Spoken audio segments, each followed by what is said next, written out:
Quando non campo.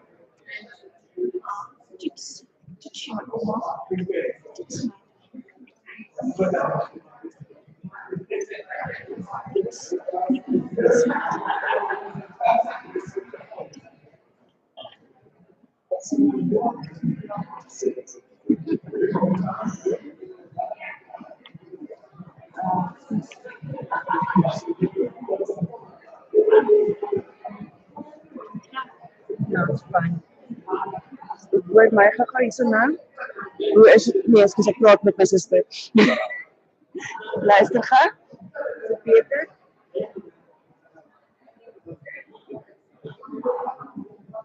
Ik praat nou in die mic. Sorry, doe het verder.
You think Yeah, okay. I do independence day. It's looking at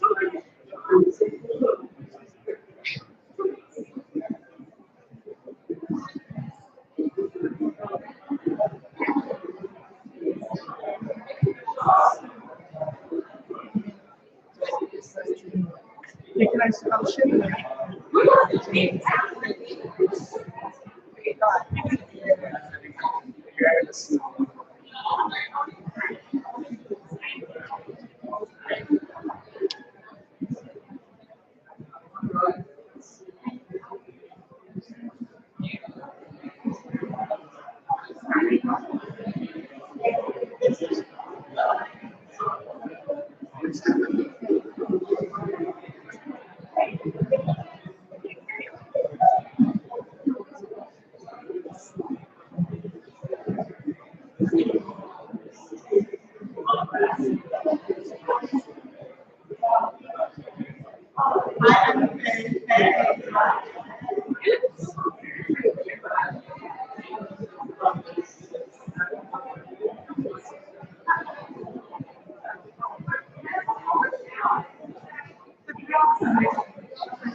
Well, this is too much in now. Maybe I can just send them this way. Because maybe it might be not me.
Well, it seems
Goedenavond.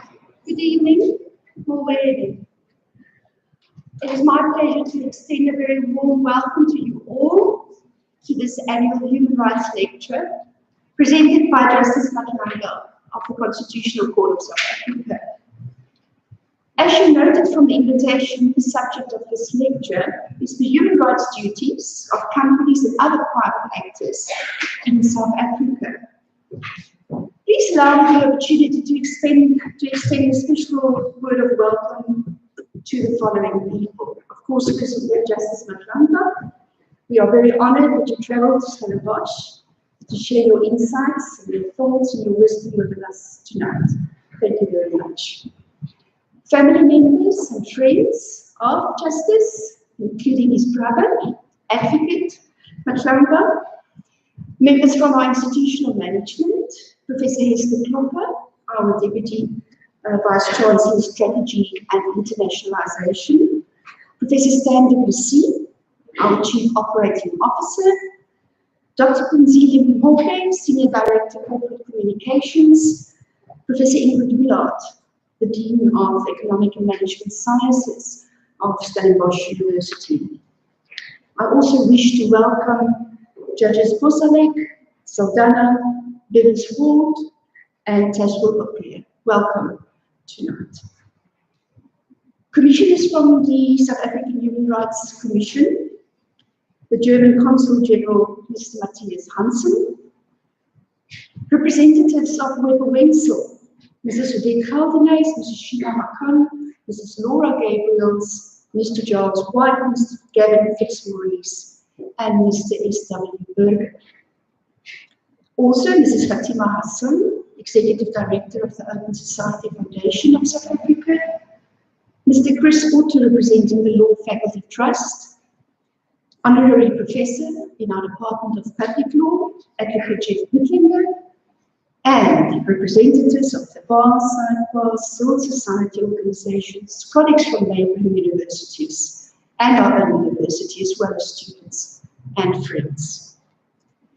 Colleagues, the very first of these annual human rights lectures was held in 2004 by another Justice of the Constitutional Court, Justice Reagan, and the title of that presentation was Equality under our new constitutional order. Tonight is therefore the 15th annual human rights lecture to be hosted by the HFR and Chair of Human Rights and the Faculty of Law. The chair was endowed in 1986 by the Beers, whilst the faculty will reach the 100-year milestone in 2021. I want to tell you tonight that we remain committed to playing a constructive role in our constitutional democracy. An important and founding objective of the chair is to make a contribution to fundamental thinking on human rights through publications, conferences, public lectures, and otherwise. So tonight we celebrate the opportunity to listen to a thought leader in the field of human rights, Justice Madlanga. And without any further delay, I want to invite Professor Liebenberg to introduce Justice to our audience so that we can engage and enjoy a thoroughly inspiring evening together. Thank you very much.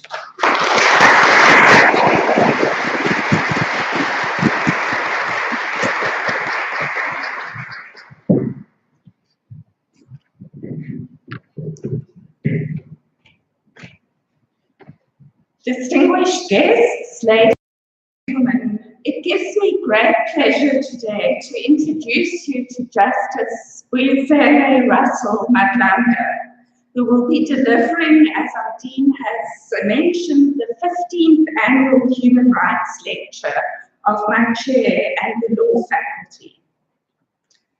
Appointed 5 years ago to the Constitutional Court, his judgments are infused with the themes of redress, socio-economic transformation, and participatory democracy, themes that lie at the heart of South Africa's constitutional vision.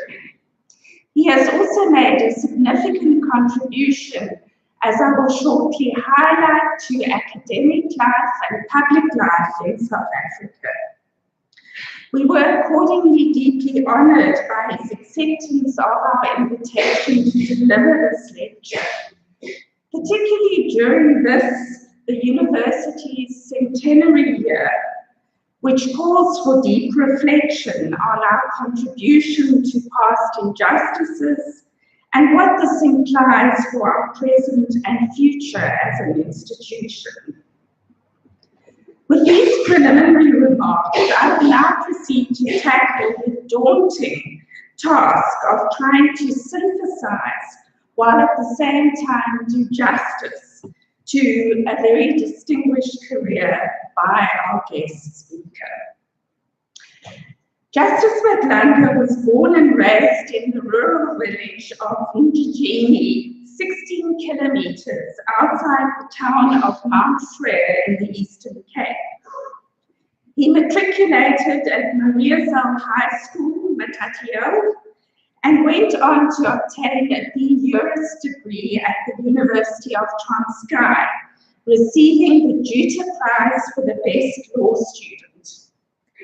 Thereafter, he obtained an LLB degree from Rhodes University, and after holding a lecturing post at UNITRA, he proceeded to complete an LLM degree cum laude in human rights and constitutional law at the University of Notre Dame in the United States.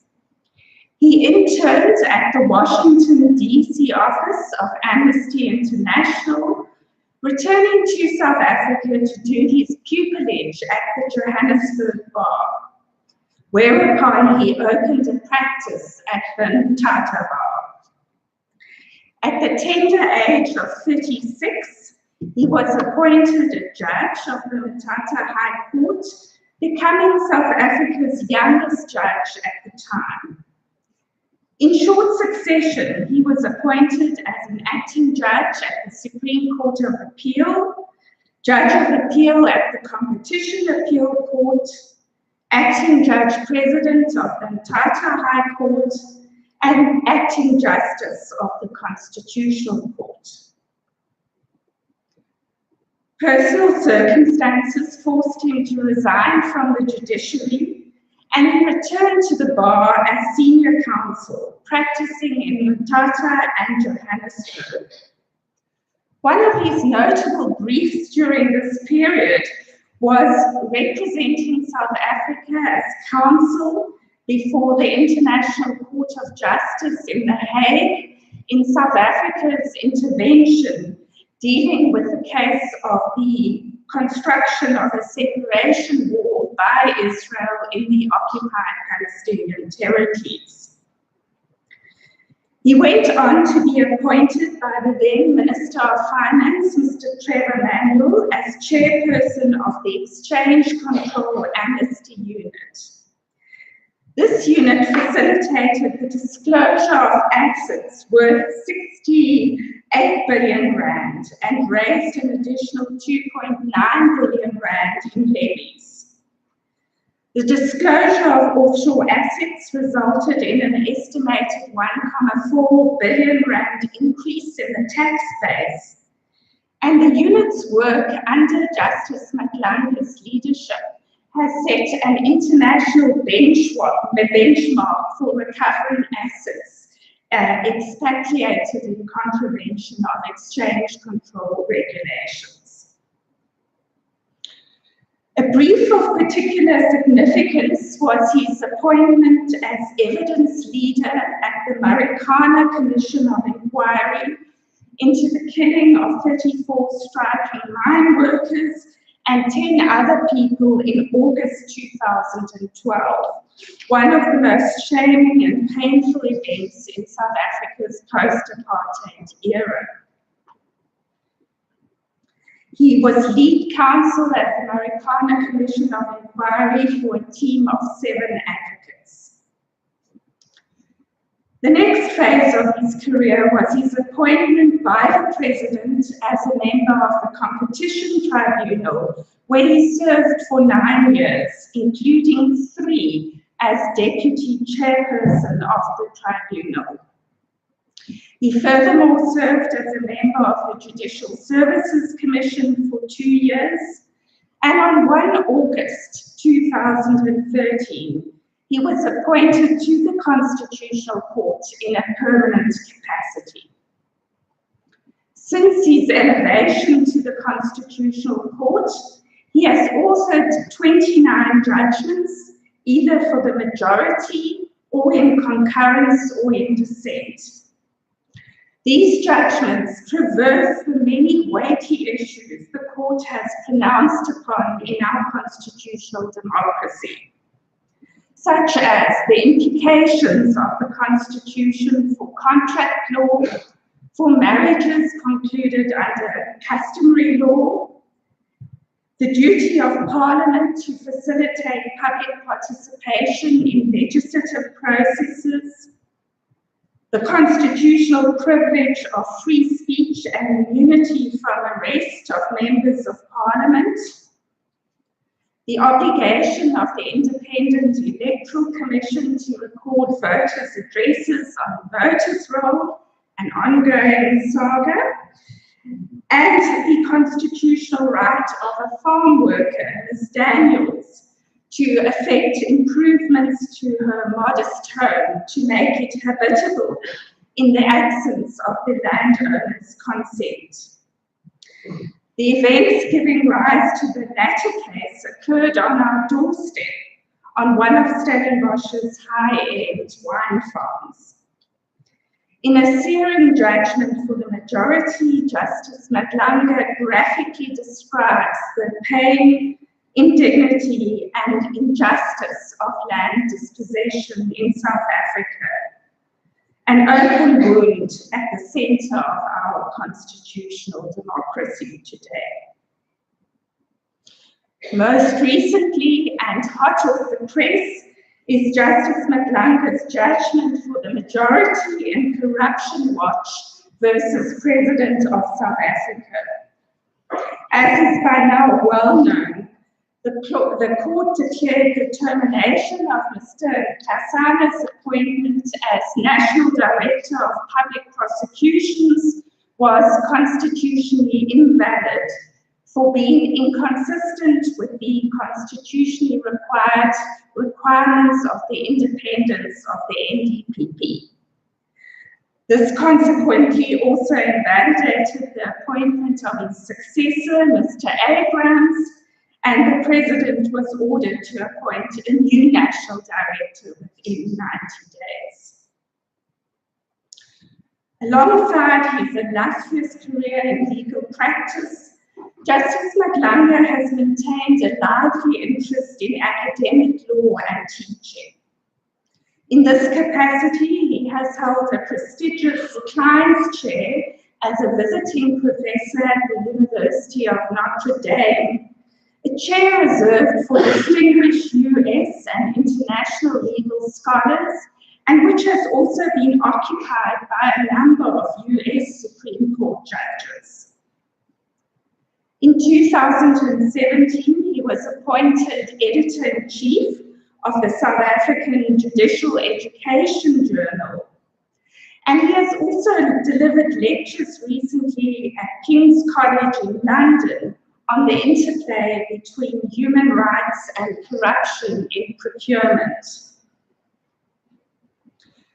In 2016, he was awarded an honorary doctorate in law from Walter Sisulu University, and he has maintained an active interest in church affairs, serving for an extended period as a member of the arbitration panel of the Methodist Church of Southern Africa. He is married to Mbuyiseli Madlanga, born Kakana, and is proud father to 7 children. I'm sure your most treasured achievement.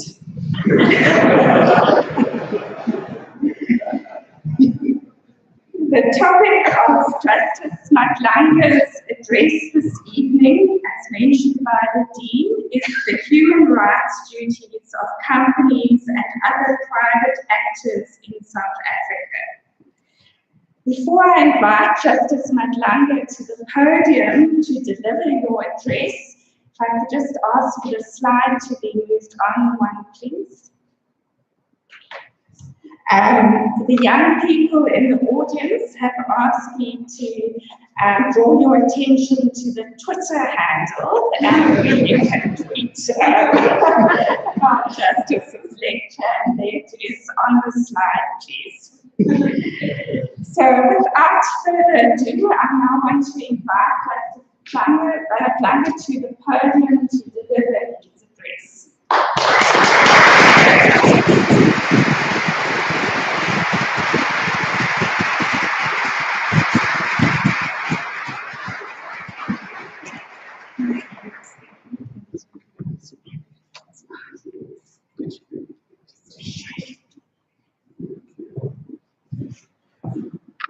The introductions have been done. All I would say is good evening to you all, and thank you very much for being here. And thank you for the introductions. And let me start by thanking Professor Sandra Liebenberg for the invitation, and Professor Nicola Smith, the Dean of the Law Faculty, for being a wonderful host. It is humbling and special to present the annual Human Rights Lecture. Humbling. It is humbling because I presented following a number of luminaries in the human rights discipline who have presented the lecture before. It is special because this year is the 100th anniversary of the birth of Mamu Albertina Sisulu and Tatu Nelson Rolihlahla Mandela, who both made immeasurable personal sacrifices and were subjected to untold suffering so that you and I could enjoy human rights in a constitutional democracy. It is special because this year is also the 100th anniversary of the existence of the University of Stellenbosch. A university which, with other white universities, were part of the symbols of the domination of the black majority by the white minority. I say so because black people found themselves in these universities only on sufferance. The racist, segregationist policies of the successive colonial and apartheid governments played themselves out in these universities. And apartheid's logical conclusion was the establishment of black universities from the 1950s. Many apartheid notables were educated here in Stellenbosch. Dr. Diep Malan was educated here when this institution was still called Victoria College. Dr. Henrik Verhoet was educated here. Mr. Balthazar Johannes, or John as he preferred to be called, Forster, was educated here. And many a member of the African Broederbond must have been educated here. Whatever else the Broederbond might have been a think tank for, it was most certainly also a think tank for crafting and propping up the heinous apartheid system. Dr. Verwoerd was an academic here. The equally notorious Dr. Bernard Eiselen was a professor of, guess what, pantology here at Stellenbosch University. Surely there were many others like them. One can only imagine what they taught. So this university played a significant role in the tutelage of people who later featured prominently in the apartheid machinery. That said, in recent years, Stellenbosch University has made some strides towards transforming itself. Were it not for those strides, we would not have had Professor Russell Botman, a black person, as a vice chancellor of this university. Were it not for efforts at chipping away at the foundations of the status quo, patriarchy and misogyny, apartheid's cognate evils would have been barriers to the appointment of, for example, Professors Sonia Human and Nicola Smith, both women as deans of the Faculty of Law, or Professor Sandra Liebenberg, another woman as a distinguished professor who occupies an endowed professorship as the H.F. Oppenheimer Chair in Human Rights Law. Outside, I was introduced to a number of other women professors. That's part of the strides that have been taken by the university recently.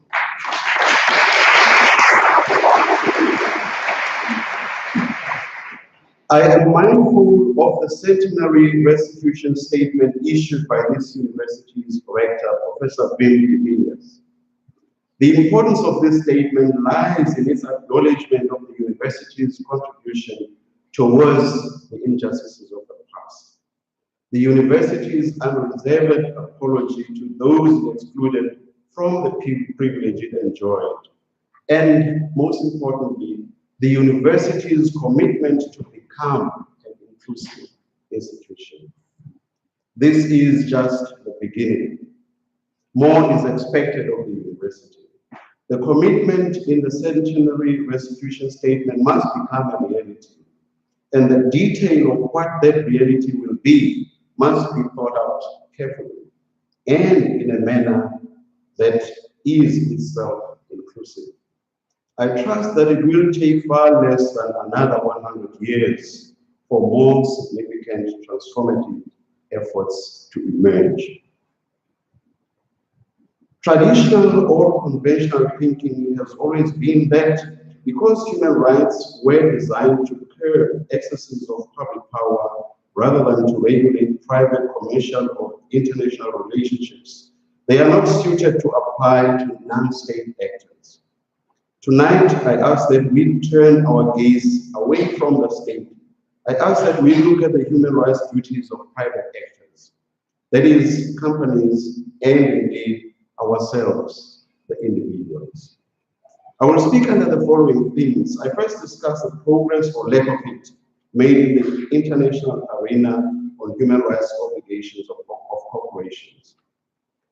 I next explore the constitutional basis in South Africa for attaching human rights duties to corporations and private individuals. Excluding those instances where it is stated expressly that the right in issue does apply to private persons, that basis is, of course, Section 8 of the Constitution. I believe that the section's drafting history and the forced start under the interim Constitution support a construction of the provision that private persons are duty bearers under many Bill of Rights provisions. The debate under Section 8 will include a discussion of the difference between direct and indirect application of the Bill of Rights and the positive-negative duty controversy. Finally, I briefly discuss two examples of proscriptions of unfair discrimination by private persons under Section 9(4) of the Constitution, namely discrimination on grounds of sexual orientation and race. With all the shortcomings that South Africa may still have, we are nonetheless ahead of most in the rest of the world. In the international law context, there is still a debate whether private parties, particularly multinational corporations, ought to have human rights obligations.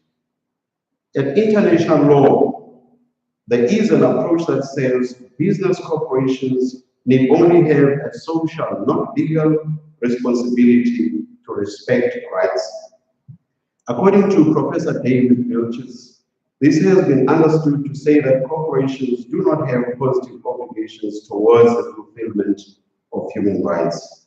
He argues that this is deeply flawed and that at the heart of human rights is human dignity. Human rights violations can emanate from many sources, not just the state.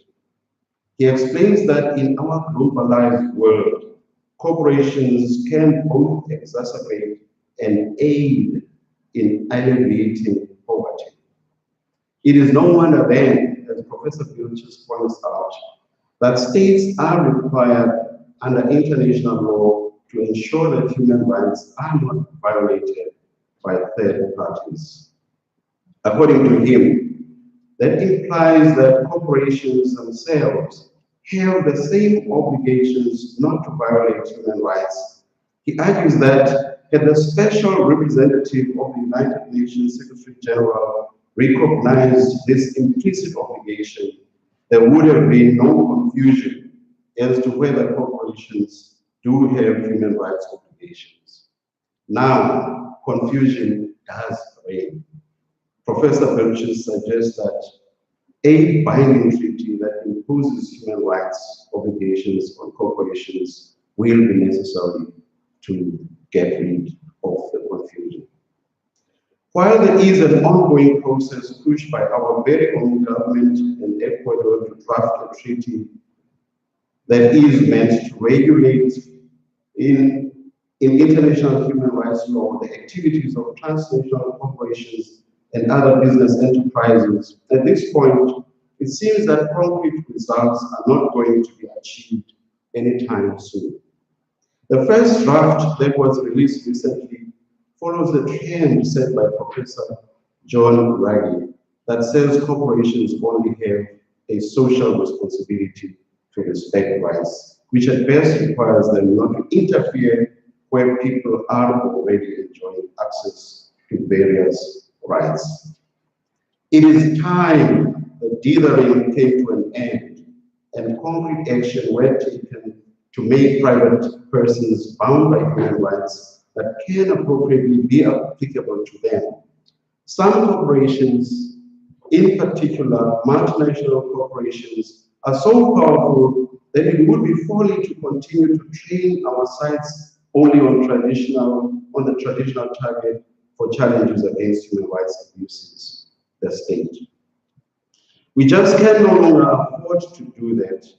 As we all know, money has the unfortunate effect of causing many to bow to whatever whim they may be subjected to by those who dangle it. Put differently, money gives immense power. Undoubtedly, most national corporations have both money and power. Some make greater profits than the gross domestic product of many countries. In 2016, The Independent reported that the revenue of the 10 biggest corporations, which include the likes of Apple and Walmart, was greater than the GDP of over 180 countries. South Africa is included in that count. What is more, their combined revenue exceeded the tax collection of China for that year. As Professor Alan Hutchinson explains, there is no choice in dealing with corporations, for their activities pervade the lives of every citizen. How we put food on the table, what food we put on the table, what we pay to put food on the table, and what food we think we should put on the table are all questions that are deeply shaped by the actions of corporations and the life images that they project. Axiomatically, with that kind of power and reach comes the potential for abuse and tyranny. Some of these large multinational corporations operate here in South Africa. And we have our own huge companies operating in a number of industries. Their operations too have an enormous impact on the lives of ordinary people in South Africa. A few examples of the industries in which they operate are manufacturing, retail, mining, and banking. Our large domestic corporations also wield a lot of power. The second reason for bringing private persons within the binding force of human rights is a little more homegrown. It is about individual to individual interactions. We are all aware of how apartheid, even though it was state-driven, invaded and pervaded some of the most intimate aspects of people's personal lives. This went so far as to pervert our interactions with one another. The daily news and law reports are replete with examples of how, despite nearly 25 years of democracy, our interactions are still poisoned by the legacy of our past. Economic power still reflects that of apartheid. To a large extent, so does social power. Business, after all, benefited from the apartheid policy. Concentrated economic power within the context of our peculiar racist history and present may and does encourage abuse.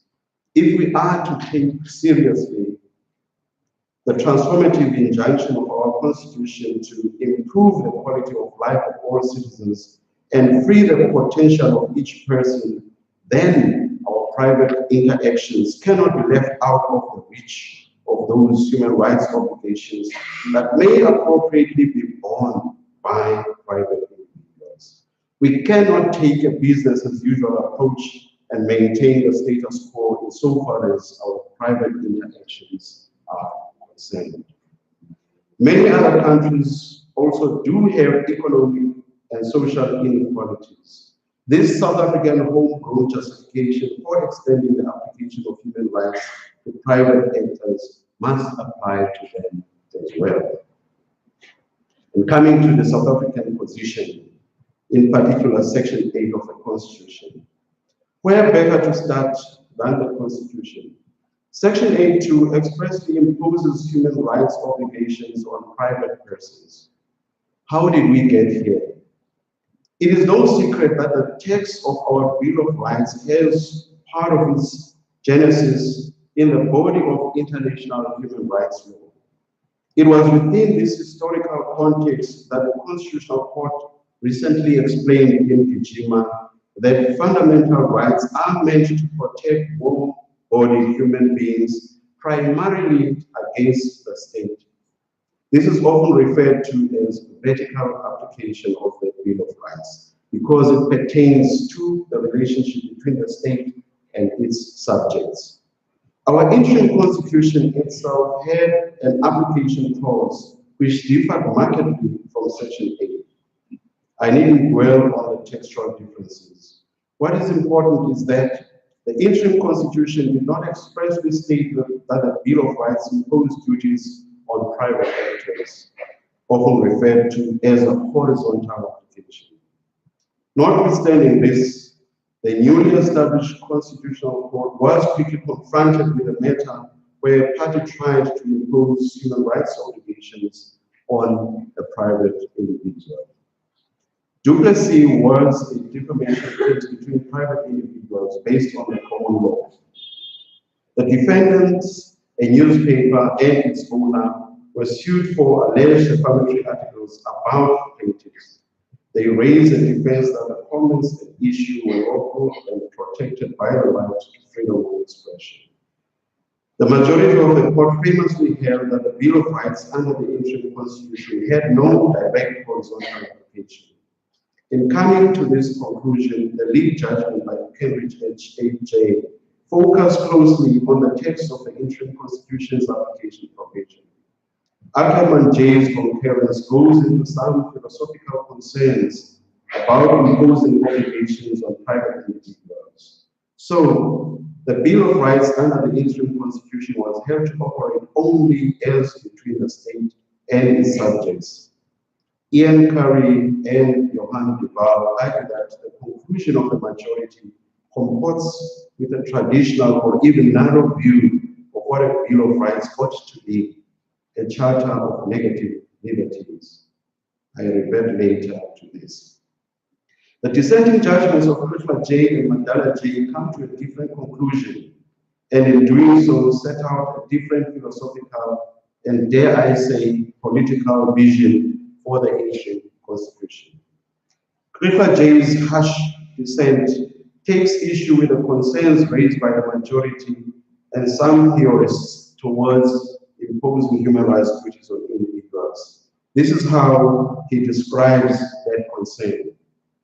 The second point concerns a pervading misconception held by some, and I suspect an egregious caricature propagated by others. That is that so-called direct horizontality will result in an Orwellian society in which the all-powerful state will control all private relationships. The tentacles of government will, so it is said, reach into the marketplace, the home, the very bedroom. The minions of the state will tell me where to do my shopping or to whom to offer my services or merchandise, whom to employ and whom to invite to my rich club. That is nonsense. What is more, it is malicious nonsense preying on the fears of privileged whites cosseted in the past by, let's say, fair capitalism, thriving in an environment where the black underclass had limited opportunity to share in the bounty. I use strong language designedly. The caricature is pernicious. It is calculated to inflame public sentiments and to cloud people's perceptions of our fledgling constitutional democracy. Direct horizontality, he concluded, is a boogeyman. Madlanga focuses on South Africa's racist past and legacies of advantage and disadvantage resulting from it, and calling in aid the concept of Ubuntu says that there is no basis for saying that the Bill of Rights cannot or is not applicable to private persons. How does the majority address these concerns? It does so through the indirect application of the Bill of Rights. Indirect application occurs where a court interprets a statute or develops the common law in a manner that imports the values of the Bill of Rights. That, of course, would have an impact on private legal relationships. And this has become a very popular approach to applying human rights in disputes between private individuals by our courts. When it came to drafting Section 8 of the final Constitution, the Duplessis judgment must have loomed large, and with that in the collective mind, the Constitutional Assembly rejected the approach of the majority. It made explicit provision for the horizontal application of human rights. In a nutshell, that is how we came to have Section 8. The provision is complemented by Section 39(2) of the Constitution, which has the effect of requiring the indirect application of the Bill of Rights. But it seems to me the explicit provision for horizontal application of the Bill of Rights did not remove much of the resistance to this idea. And that explains why, to this day, one cannot say there is clarity on this subject. The roots for the resistance are deep. So deep, in fact, that they start with notions of the nature of fundamental rights that should and should not bind even the state itself. The philosophical underpinnings of the resistance stem from what Professor Samuel Liebenberg and other scholars characterize a fiction. A fiction that sees civil and political rights to exclusively impose negative duties on the state and socio-economic rights to amount to no more than policy goals or aspirations. What informs this fiction is the notion that civil and political rights are politically neutral, since their enforcement does not require the judiciary to make policy choices with distributional implications. Professor Liebenberg sees this as the privileging of the negative duties applicable to the state, and essentially argues that it is fallacious. She says, the privileging of negative duties fails to recognize that policy choices are made when judges elect to protect only negative liberties and fail to respond to the claims of those who lack the resources to participate as equals in society. In other words, enforcement of only negative duties is not an ideologically neutral adjudicative approach. An approach which privileges negative duties, furthermore, fails to interrogate the way in which existing legal rules operate to reinforce poverty and social marginalization. End quote. What one gleans from this is a restrictive view of the breadth of human rights, and one that attaches to the nature of fundamental rights that should bind the state This view must surely apply with more force when it comes to whether human rights should apply to private actors at all, and if so, to what extent. The function of bills of rights has traditionally been seen as one of shielding citizens against unwarranted state intrusions in their natural rights and liberties. That must mean traditionally, bills of rights are not seen as being about shielding individual against individual.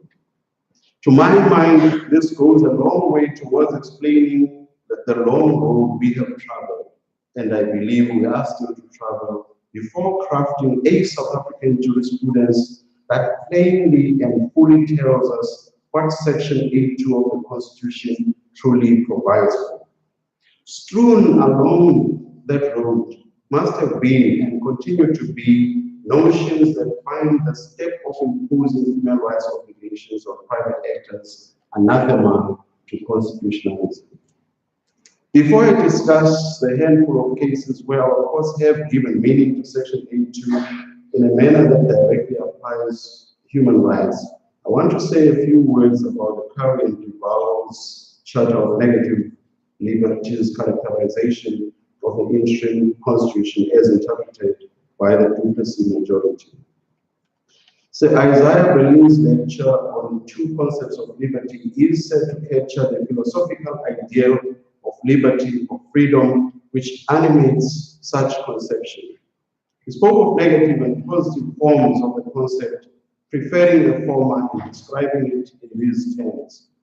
What is the area within which the subject, a person or group of persons, is or should be left to do or be what he is able to do or be without interference by other persons? So Isaiah was concerned about coercion and an infringement on the autonomy of individual human beings. A charter of negative liberties thus places a check on the coercion of individuals by the state. Our Constitutional Court has had much to say about this conception. And in the early days, there was a split in the court, as I've said, as evidenced by the disparate approaches in majority and minority decisions in Duplessis.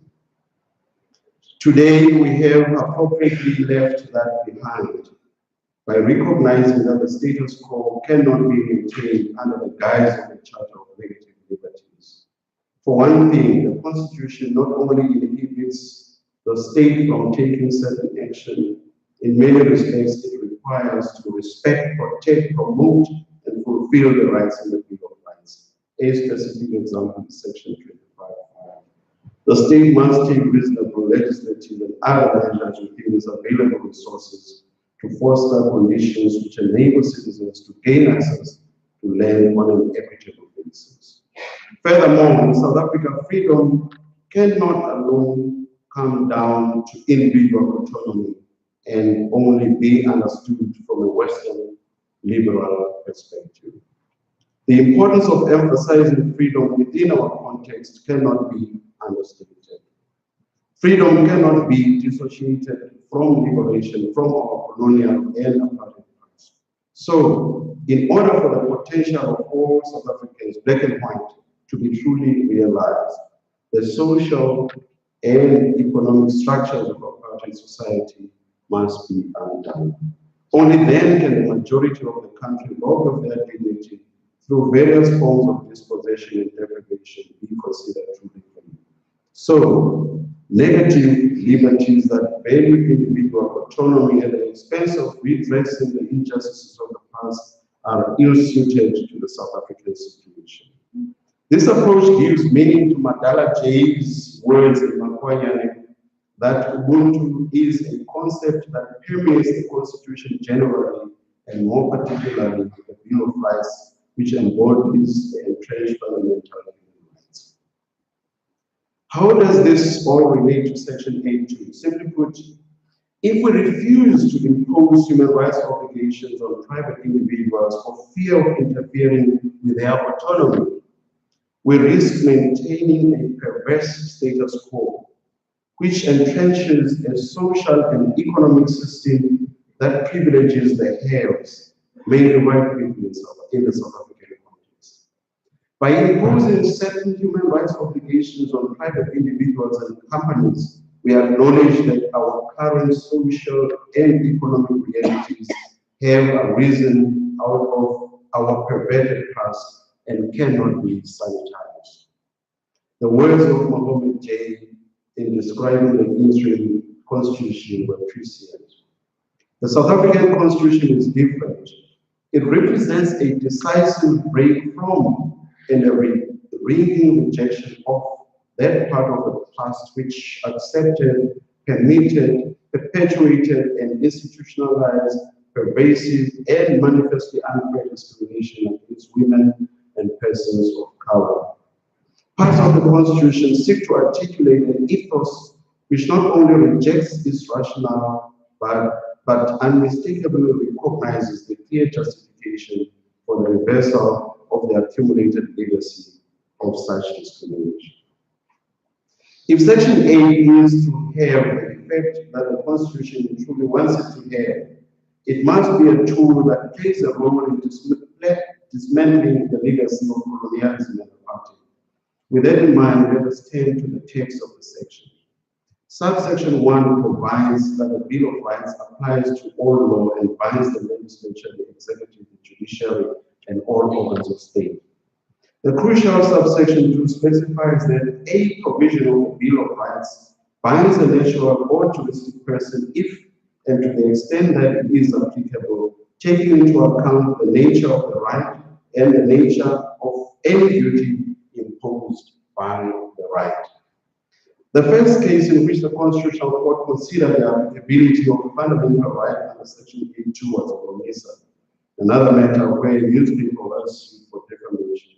Oregon J. held, given the intensity of the right, that is the right to freedom of expression, coupled with a potential invasion of that right, which could be occasioned by persons other than the state or organs of state, it is clear that the right to freedom of expression is of direct horizontal application in this case, as contemplated by Section 8.2 of the Constitution.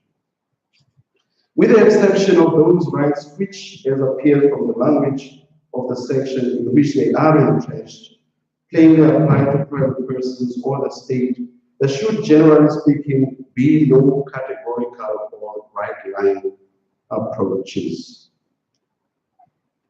On rights enjoyed as against the state, it might be said that their nature makes them more amenable to fulfillment by the state than by private persons, and may not be capable of direct application against private persons. Citizenship rights perhaps best fit neatly into this category. Others have argued that the right to just administrative action should be treated similarly, although it should be read subject to the provisions of Baja and in accordance with the Constitutional Court's decision in all page 2. Under some rights, obligations are expressly borne by or proscriptions are against the state. Examples are the right not to unfairly discriminate, not to be unfairly discriminated against by the state, the right of detained and accused persons to have access to state-sponsored legal representatives, and the right to access information held by the state. On the other hand, the nature of some rights makes them directly applicable to private persons. An example is the right to fair labor practices under Section 23. Other rights are expressly made applicable to private persons. Take, for example, Section 12.1c, which specifies that everyone has the right to be free from all forms of violence from either public or private sources. Also, Section 9.4 stipulates that no person may unfairly discriminate against anyone on one or more of the grounds listed in Section 9.3. But many other rights fall somewhere between these two ends of the spectrum. The socio-economic rights are a good example. Many of them are phrased in the following manner: everyone has the right to have access to the relevant socio-economic claim concern. The state must take reasonable legislative and other measures within its available resources to achieve the progressive realization of this right. Textually, the nature of these rights seems to suggest that they are not applicable to private persons. That cannot be the end of the story though. Section 27.3 provides that no one may refuse emergency medical treatment. Must it be read to apply only to public hospitals and related public facilities like state ambulances? Venturing my personal opinion, I would say I think not. In Subramani, emergency medical treatment was said to be required where a person suffers a sudden catastrophe. Such a person should not be refused ambulance or other emergency services which are available and should not be turned away from a hospital which is able to provide the necessary treatment. As we know, in some such emergency situations, the taking away of a few minutes may mean the difference between life and death. With that in mind, imagine a situation where a private hospital is the only facility within a proximity beyond which the patient in need of emergency medical care would die. Can it ever be said, can it ever be that this private hospital would be entitled to let the patient die within his property by refusing her or him access to its building? I think not. Unsurprisingly, Curry and Duval suggest that the obligation created by Section 27.3 applies to private hospitals. What there is now no dispute on is that there is a negative duty against all, including private persons, not to impair the enjoyment of socio-economic rights. As Yakub J. held in court home, there is, at the very least, a negative obligation placed upon the state and all other entities and persons to desist from preventing or impairing the right of access to adequate housing. In Treatment Action Campaign 2, the court held that the negative obligation applies equally to the Section 27.1 right of access to health care services, including reproductive health care. What about so-called positive duties? Loosely, I would say a positive duty enjoins the duty bearer to take some action to make possible the enjoyment of the right by the right bearer. The question is, does the Bill of Rights impose positive duties on private persons? Different cases where different rights were asserted have come to different results. In Juma Masjid, a matter concerning the eviction of a school from premises owned by a private party, the court held that there is no primary positive obligation on the private entity to provide basic education to the learners. The court concluded that this obligation rests on the member of the Executive Council responsible for education in each province. In Blue Moonlight, the court did impose a positive obligation on the owner, a company, by requiring it to continue to house unlawful occupiers who would have been rendered homeless if they were evicted immediately. Interestingly, what motivated the court coming to this conclusion was the nature of the lessor and its business. This is what the court said. It could reasonably be expected that when land is purchased for commercial purposes, the owner, who is aware of the presence of occupiers over a long time, must consider the possibility of having to endure the occupation for some time. Of course, a property owner cannot be expected to provide free housing for the homeless on its property for an indefinite period. But in certain circumstances, an owner may have to be somewhat patient and accept that the right to occupation may be temporarily restricted. Those who are averse to accepting the applicability of positive duties to private persons may want to see this as no more than a negative obligation not to evict and render homeless the unlawful occupiers before they have found suitable accommodation elsewhere. Of course, that cannot be correct. The plain reality is that although Blue Moonlight may not expressly have used language that says it was imposing a positive obligation, that is exactly what it did. It told the owner company that the occupiers would not be evicted before the city had provided them with temporary accommodation.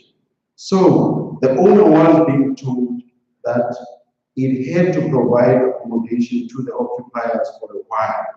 If that is not a positive obligation, I don't know what is. The court's own language made plain that the owner was required to provide accommodation. It said that a property owner cannot be expected to provide free housing for the homeless on his property for an indefinite period.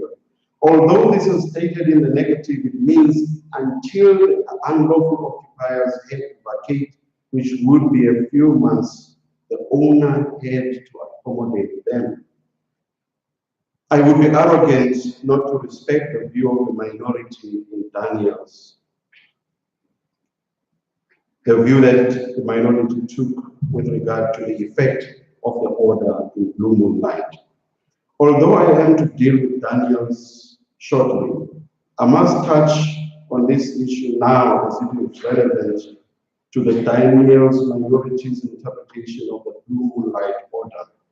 The minority held that the Blue Moonlight order amounted to no more than the court's exercise of its just and equitable remedial power under Section 4.8 of the Prevention of Illegal Eviction from and Unlawful Occupation of Land Act, that is PI. The subtext of this was that this was not a recognition by the court of an imposition of a positive obligation by the Bill of Rights. Whilst I respect this view, here is an answer I would venture. Amongst others, PI obviously seeks to prevent evictions that are inconsonant with the provisions of Section 26.3 of the Constitution. This section proscribes evictions of people from their homes or the demolition of their homes without an order of court made after considering all relevant circumstances. The preamble to PI uses this exact language. PI's procedure before evictions, which culminates in the just and equitable remedial power in Section 4.8, is but a process aimed at guaranteeing that the eviction of people from their homes meets the requirements of Section 26.3. It would be artificial then to suggest that the order in Blue Moonlight was not about the right under Section 26 of the Constitution. This positive-negative duty debate came to a head recently in the Daniels matter. Now, I'm embarrassed because I'm going to sound like those parents who unendingly and nauseatingly boast to other parents about not so great achievements of their children. That is so because, as you all know, I penned the majority judgment in Daniels. But I hope you will excuse me.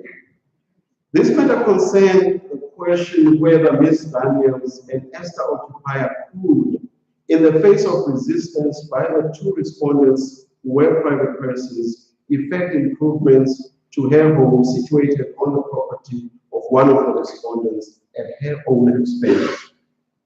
The proposed improvements were modest. The leveling of floors, paving of part of the outside area, and installing water supply, a wash basin, and ceiling inside the home, and a second window. Crucially, the respondents accepted that without the improvements, the home was not fit for human habitation. In particular, they admitted that the condition of the home constituted an infringement of Ms. Daniels' right to human dignity. That notwithstanding, the respondents argued that Ms. Daniels was not entitled to effect the improvements. Amongst others, they contended that if the court concluded that Ms. Daniels was entitled to make the improvements, that would be tantamount to indirectly placing a positive duty on them to ensure enjoyment by Ms. Daniels of her right under Section 25.6 of the Constitution. The respondents claimed that the indirect positive duty would arise as a result of the provisions of Section 13 of ESTA.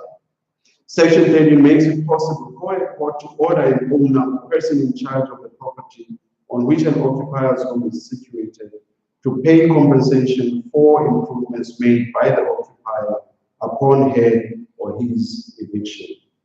The respondents argued that because the court may order compensation, an owner or person in charge in effect finances the improvements.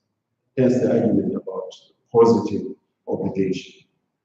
The majority took the view that this positive-negative obligation debate needed to be confronted head-on. We further said that on a proper reading of Section 82 of the Constitution, there is no basis for reading that section to mean that if a right in the Bill of Rights has the effect of imposing a positive obligation, it does not bind private persons. Instead, whether or not a right binds private persons depends on a number of factors. In this regard, we say, whether private persons will be bound depends on the following. What is paramount influence? What is the nature of the right? What is the history behind the right? What does the right seek to achieve? How best can that be achieved? What is the potential of invasion of that right by persons other than the state or organs of state? And would letting private persons off the net not negate the essential content of the right? If, on weighing up all the relevant factors, we are led to the conclusion that private persons are not only bound, but must in fact bear positive obligation, we should not shy away from imposing it. Section 82 does envisage that. Applying those factors, we then engaged in a balancing exercise and held. The issue at hand arises from a matter of detail. What is the extent of an occupier's constitutional entitlement as expounded in Esther?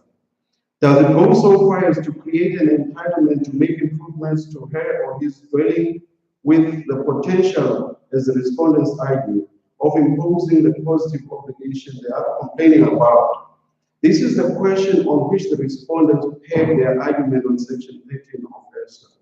The positive obligation that the respondents argue an owner or person in charge is exposed to is the possibility of an order of compensation upon the eviction of an occupier. Whether an owner will be so ordered depends on a variety of considerations.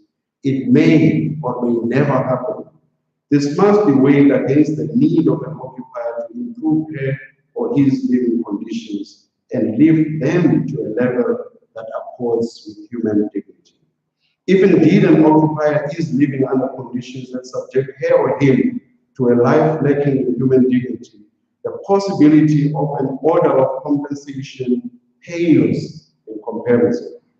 The right to security of tenure with a potent cognate right of human dignity are extremely important rights. On the other hand, the possibility of an order of compensation upon the eviction of an occupier is tenuous at best. That must be compared with the fact that this argument is being made in the context of an occupier who has assumed the truly positive and immediate duty of carrying the cost of the improvements. Of course, we did make the point that we're not interpreting the law based on the facts. It was just a medical catastrophe in passing. Here is how I see the significance of this judgment. As much as the Blue Moonlight case did impose a positive obligation on a private person, it did not expressly say it was doing so. That explains why in Daniels, the respondents thought they could argue that the Bill of Rights does not impose positive obligations on private persons. Daniels helps put that debate to rest. That it took this long for this to happen, is it because up to now there haven't been suitable cases where the Constitutional Court could have grasped the matter? Is it perhaps because, despite the existence of Section 8.2, the boogeyman, Prefer J, cautioned against indemnity, continued to lurk in the darkness?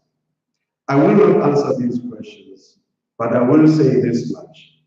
This is difficult to comprehend.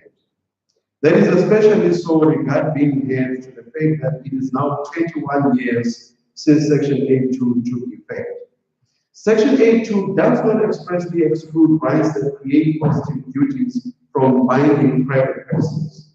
the binding effect is bounded by, quote, the nature of the right and the nature of any duty imposed by the right, close quote. The reference to nature of any duty imposed by the right does not inexorably lead to the conclusion that rights that create positive obligations can never bind private persons. Positive obligations differ in oppressiveness. Thus, there is no reason to think that, open quote, nature, close quote, of necessity translates to a distinction between negative and positive.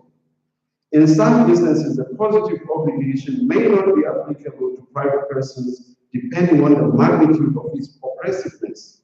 The Taylor's positive obligation complained of in Daniels is proof that it cannot be that there is a blanket ban on the applicability to private persons of rights that create positive obligations. Daniels is only the beginning. We cannot even begin to suggest that it has said all that needs to be said on this subject. The parameters of the reach of Section 82 must still be clearly delineated. For now, we must take comfort that the initial elusive step has been taken. And we must hope that the boogeyman has been slain for good. I next deal with the last topic, two examples of proscriptions of unfair discrimination under Section 94. On this, I deal with unfair discrimination on grounds of sexual orientation and race. The discussion is to be only on very limited aspects of each of these two facets of unfair discrimination. This subject warrants discussion not because of lack of clarity on what the Constitution decrees. It warrants discussion because unfair discrimination by private persons on grounds listed in Section 93 occurs at alarming proportions. I start with unfair discrimination on grounds of sexual orientation. All I want to touch on is what perplexes me with some people's attitudes towards same-sex relationships. Not infrequently, some justify these attitudes on the basis of their religious beliefs. Let me immediately make the point that I am quite mindful of the sensitivities that attach to the subject of religion and the need for a delicate balancing exercise when one deals with this subject. Here is what the Constitutional Court said in this regard in Christian education. Religious and secular activities are, for purposes of balancing, frequently as difficult to disentangle from the conceptual point of view as they are to separate in day-to-day practice. While certain aspects may clearly be said to belong to the citizens, Caesar, and others to the believer's God, there is a vast area of overlap in interpretation between the two. It is in this area that balancing becomes doubly difficult. First, because of the problems of weighing considerations of faith against those of reason. And secondly, because of the problems of separating out what aspects of an activity are religious and protected by the Bill of Rights and what are secular and open to regulation in the ordinary way. That said, we often hear of the denial of services, goods, or facilities to people involved in same-sex relationships by businesses that otherwise serve the public. This on grounds of religious belief. One often wonders how far this goes. Does it deny services in all instances where religious belief is implicated? If so, how is that achieved practically? Or does the denial of services selectively target same-sex couples? If it does, is that not thinly veiled homophobia? Religious texts have a number of proscriptions. Take, for example, the 10 Commandments in the Bible. One says, thou shalt not commit adultery. There must be weddings, and quite a number of them, between people whose unions are the result of adultery, that get solemnized at venues that refuse to host same-sex weddings.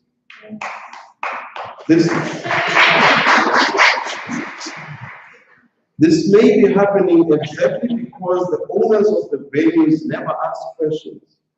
But then here is a problem that I have. It is very easy to detect that it is a same-sex couple that is requiring the use of a venue or whatever other service. If the denial of services to same-sex couples is genuinely founded on religious belief, it cannot be that the provider of the service will leave it to chance and catch only the conspicuous. Otherwise, the provider of the service may well be guilty of what Greenberg J.A. eloquently described as fraudulent diligence in ignorance in R. versus Myers. I deliberately do not answer the question whether a private service provider who is genuine in her or his religious belief and who applies it to all possible permutations requiring its application would be constitutionally entitled to deny goods or services to same-sex couples. Each individual has an obligation not to discriminate unfairly on any of the grounds listed in Section 93 of the Constitution, including sexual orientation. The Constitution has consciously chosen to impose this obligation on private persons. It is an obligation that each of us must take seriously, and none must mask their personal prejudices behind religious belief. A matter that had the promise of answering some of these imponderables was a matter involving a same-sex couple in the United States Supreme Court, the case of Masterpiece Cake Shop. Unfortunately, that case did not reach these questions. In that matter, Mr. Phillips, the owner of a bakery called the Masterpiece Cake Shop, refused to create a cake for Mr. Craig and Mr. Mullins, a same-sex couple that was soon to get married, because his religion was opposed to same-sex marriage. He explained this thus: to create a wedding cake for an event that celebrates something that directly goes against the teachings of the Bible would have been a personal endorsement and participation in the ceremony and relationship that they were entering into. Disappointingly, a case as important as this on the interplay between the rights of same-sex couples, a vulnerable group, and religious freedom, having gone all the way to the Supreme Court, turned on the facts. I next move to unfair discrimination on grounds of race. I want to limit the discussion to a small, but in my view, important aspect. That is unconscious racism. Professor Charles R. Lawrence says, Americans share common historical and cultural heritage in which racism has played and still plays a dominant role. This is true of South Africans as well. We also inevitably share many ideas, attitudes, and beliefs that attach significance to an individual's race and induce in us negative feelings and opinions about those that belong to racial groups other than our own. We sometimes do not realize how our racial, social, and cultural backgrounds influence our beliefs about race or our interracial interactions. Professor Lawrence then says that a large part of the behavior that produces racial discrimination is influenced by unconscious racial motivation. I find his explanation on the underpinnings of unconscious racism quite enthralling. Please allow me to quote him copiously. First, Freudian theory states that the human mind defends itself against the discomfort of guilt by denying or refusing to recognize those ideas, wishes, and beliefs that conflict with what the individual has learned is good or right. While our historical experience has made racism an integral part of our culture, our society has more than recently embraced an ideal that rejects racism as immoral. When an individual experiences conflict between racist ideas and the societal ethic that condemns those ideas, the mind excludes his racism from consciousness. Second, the theory of cognitive psychology states that the culture, including, for example, the media and an individual's parents, peers, and authority figures, transmits certain beliefs and preferences. Because these beliefs are so much a part of the culture, they are not experienced as explicit lessons. Instead, they seem part of the individual's rational ordering of her perceptions of the world. The individual is unaware, for example, that the ubiquitous presence of a cultural stereotype has influenced a perception that blacks are lazy or unintelligent. Because racism is so deeply ingrained in our culture, it is likely to be transmitted by tacit understandings. End of quote. Let me tell a brief illustrative anecdote.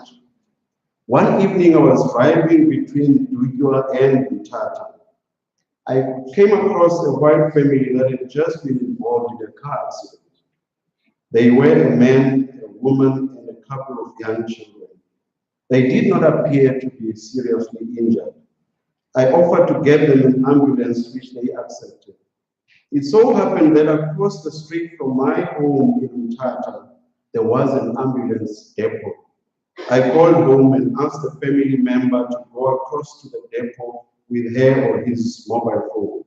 Once she or he was there, I asked for an ambulance on her or his phone, and I gave full details of where the accident had taken place. I was assured that an ambulance would be dispatched immediately. Up to this point, all the occupants of all the cars that stopped were black. Soon thereafter, a car in which there were white people stopped. It was coming from the Mthatha direction. Its occupants came out and went to those of the car that was involved in the accident. Of the latter, I heard the man ask, quote, "The car that bumped us, is it driven by white or black people?" from his quote, or words of similar purport. And as he asked, he was pointing in the Mthatha direction. I do not remember what the response was, but as dark as it was, I doubt that those being asked would have been able to answer. It was only then that I noticed for the first time that a few hundred meters down in the Mthatha direction, there was a solitary stationary car. Please forgive me, but I was incensed by the man's inquiry. Why did the race of the driver of the other car involved in the accident matter? Would the man feel less aggrieved if the other driver was a white person? If so, why? Was it perhaps that if the driver was black, nothing better could be expected of her or him? And if white, it was more likely an accident? I called those traveling with me, and we immediately left. Not long thereafter, we met the ambulance, so I had done my part. I'm not even sure that this story illustrates unconscious or conscious racism. I can only hope that it typifies the former. All too often, black people are subjected to what may be well-meaning but deplorable and sickening compliments, in quotation marks. You are intelligent. The subtext of which is that this is an expression of surprise, as intelligence was not expected of you as a black person.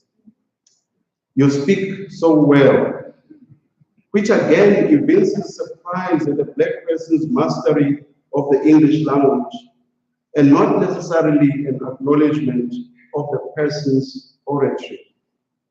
At times, the comments may be downright negative. For example, not infrequently, one has heard the disdain with which some white people will correct the pronunciation of some English words by some of us black people.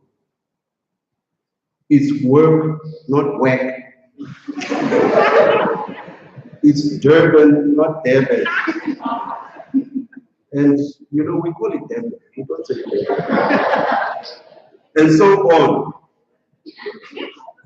Yet, if a non-English speaking Caucasian not only mispronounces most words she or he is using, which happens quite a lot, by the way, but is also butchering the English grammar, that is understandable. At face value, that is on the simple basis that she or he is not a first language English speaker. In truth, it is because she or he is Caucasian. If that were not the case, our pronunciation as black people and our accents should also be acceptable. Unsurprisingly, the accent of the Caucasian second language English speaker is even complimented for sounding refreshingly exotic. From all this, we can see that unconscious racism is not benign. The underlying attitudes that inform it may and do insidiously lead to unfair discrimination, a point made by Professor Lawrence. In the face of the Section 94 ban on unfair discrimination on listed grounds by private persons, there is no room for unconscious racism. As the state, in conclusion, is unquestionably obliged to honor its human rights obligations, private persons must likewise be so obliged where the fundamental rights at issue are applicable to them. And that must be so whether those fundamental rights impose positive obligations. One can only hope that more concrete and positive action will take place in the international arena on improving and imposing human rights obligations on corporations as well. Thank you.